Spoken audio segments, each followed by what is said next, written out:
Yeah, I just can't put my finger on it. There's something is missing.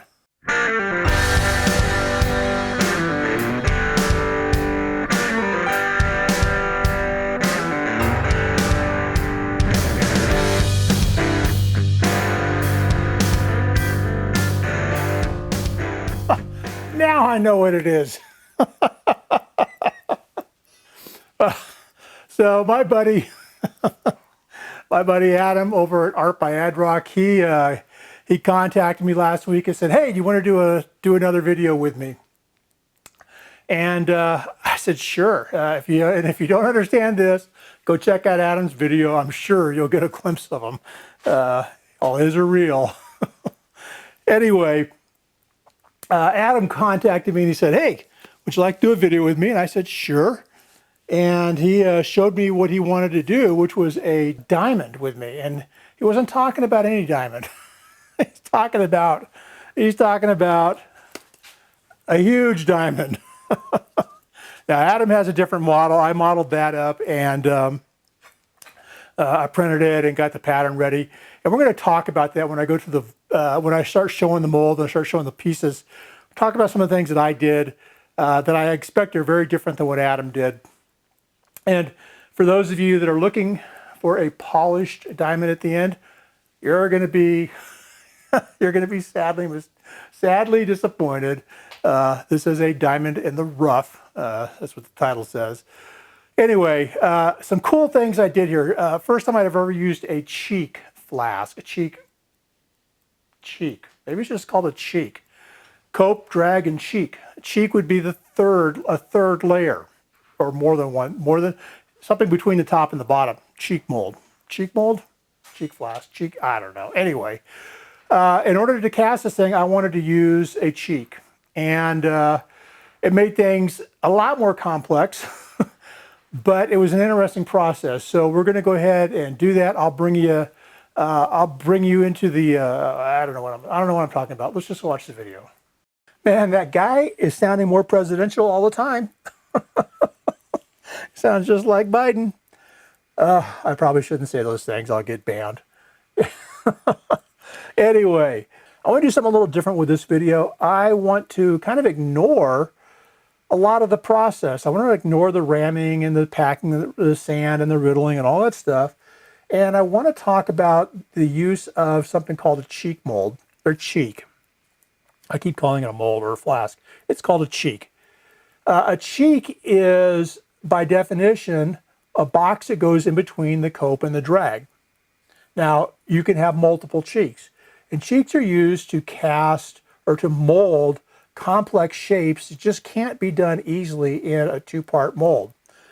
And granted, I might have been able to cast this diamond on its side and done it in a two-part mold, but I really wanted to not have any shrinkage from the top into the biggest part of this diamond, and the best way for me to do that was going to be to put the diamond in here face down with a big feeder up on top of it to feed that shrink.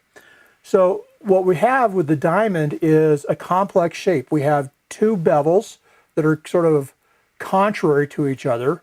That is, I couldn't ram this thing up or in a top bottom kind of mold, because as I tried to pull it out, because of the shapes, I couldn't pull it either direction. It would just tear out. It wouldn't come out, right? So with the cheek, I'm able to ram up just the bottom part of the diamond in one mold, and I'm able to ram up the top part of the diamond in the cope. The drag allows me to bottom fill this thing, which is something I really wanted to do. I didn't want to pour directly into it.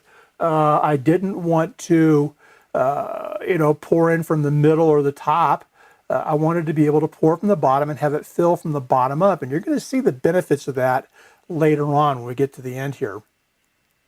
So that is the beauty of the cheek. You can have more than one cheek. If you had a very complex shape, you could conceivably do, a 3 or 4 part pattern, and you could have 2 or 3 cheeks that would sit between your cope and your drag. So that's kind of an interesting thing. I've never done one of these before. I've kind of thought about it. It definitely made things more complex, as I said at the beginning. But I think it allowed me to do some things that I haven't done before. So that's pretty cool.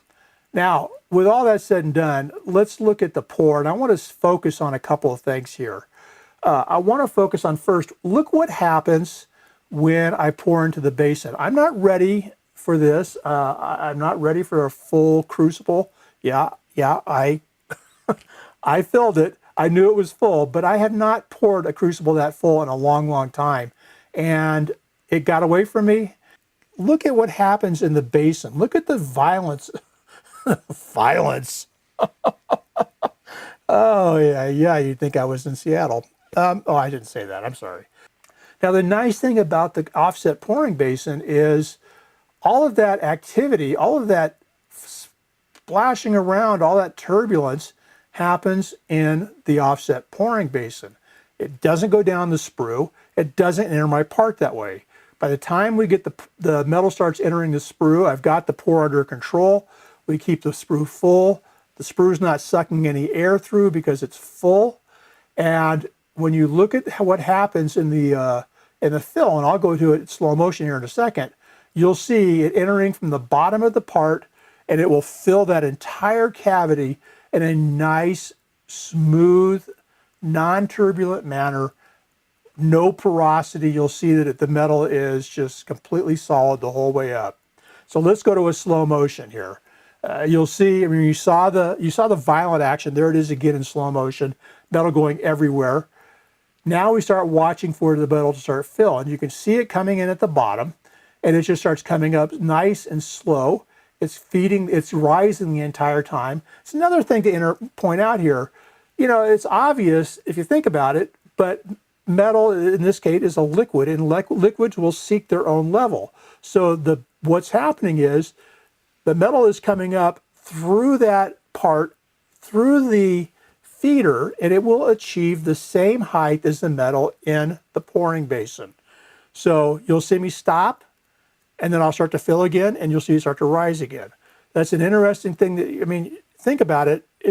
Your metal will go as high as your sprue, the top of your sprue, or the top, in my case, the top of my ridge. Now, another thing I want you to notice is the way that metal came up through there, nice and calm. Absolutely no turbulence at all. It just rose up nice and smooth, exactly what I wanted to see happen. Okay, so now I want to show you what the use of that feeder is and how it really works, because it actually is pretty evident here in this video. So I'm going to do this in time lapse. We're going to fill it up again, and we're going to start it right when it's at the top level. And then we're going to start to see it, we'll start to see it cool. You'll start to see a skin film on the top, almost a crystalline structure on the skin. And you're going to see it start to shrink, start to retract back down into the mold. In fact, you can see on the sides, you can see the darkened sand where the metal has risen, it's burned the sand, and now it's going down below that level. All of that shrinkage, everything that you're seeing there, if I had not put this feeder on there, would have happened in the top of this diamond. So what is probably close to a 1/4 inch of shrinkage is not in my part, it's in the feeder where it belongs. It's not on my part. Now when we pull the part out of the mold, you're going to notice something here. You're going to notice first, you should notice, I'm going to tell you about it, so you will notice, the top of the part, the top of the diamond is flat. There is no shrinkage up there. Any shrinkage that occurs in the feeder, not in the part. I also want you to notice this. I want you to notice that radius that was put on the ring that I inserted the feeder into. That radius is there for a reason. If you did a sharp angle there, what would happen is you would get shrinkage there. Guaranteed you're going to get shrinkage there. I've heard it called hot spot. I've heard it called hot tear shrinkage. The idea is when you have a 90-degree or even probably sharper angle between two portions of the mold, that sand the sand that's between the metal on either side of that angle is going to superheat. It's going to superheat, it's going to stay hot, and so the metal next to that sand is going to stay hot longer as well. As the metal in the main part of the mold starts to cool, it's going to pull from melted metal wherever it can get it. If it's around that sharp corner, it's going to pull it from there. So what you'll end up with is either shrinkage that goes down. This would, in my case, would have been a ring in the top of my part that would have gone down into the part, and I would have been stuck trying to grind it off, or and losing part of my mold. It just wouldn't have been a good thing. The worst case is the hot tear or hot spot shrink, where it actually develops a big hole and sucks that hole down inside your part. Some people will try to tell you that that's gas or that's air entrapped. No, it's metal shrinking away and forming a void in the part. So that's what that is. With that radius on there, you eliminate that sharp angle and you allow the metal to not you prevent the metal from superheating the sand right there. And if it does shrink, it's going to shrink along that radius and not down into the face of your part. So I wanted to show you that. So let's go back now. Let's see what the idiot on the screen is going to say. Who knows? I mean, he's losing his mind. All righty, so here it is. All cut up, all cleaned. I say cleaned up. All cut out of got the runner and the gate. The gate was, I don't know where the gate was. The gate was maybe right here. It's hard to say. Big thing for me was to eliminate the shrink that I knew was going to happen on the top. And as you can see from here, probably see from here, let me see if I can get up close. There you can see it is flat. There is no shrinkage here, and that's due to a big old honking feeder that I cut off, and you can see all the shrink that happened right there. So I'd much rather have the shrink happen in something like this you're going to cut off than have it happen in your part. Let's see, what else? Yeah, I think it was a fun one. Actually, it was fun. I learned some stuff. It was a challenge, and I think I would do a lot better next time. I think I would be packing the sand closer, tighter in the bottom or something. But anyway, yeah, it was a challenge. That was what I wanted to do. So that's about it for me. Go check out Adam's video. Go check out his real tats. You guys, you know what? Go do something fun. Be a blessing to somebody. Have a great day.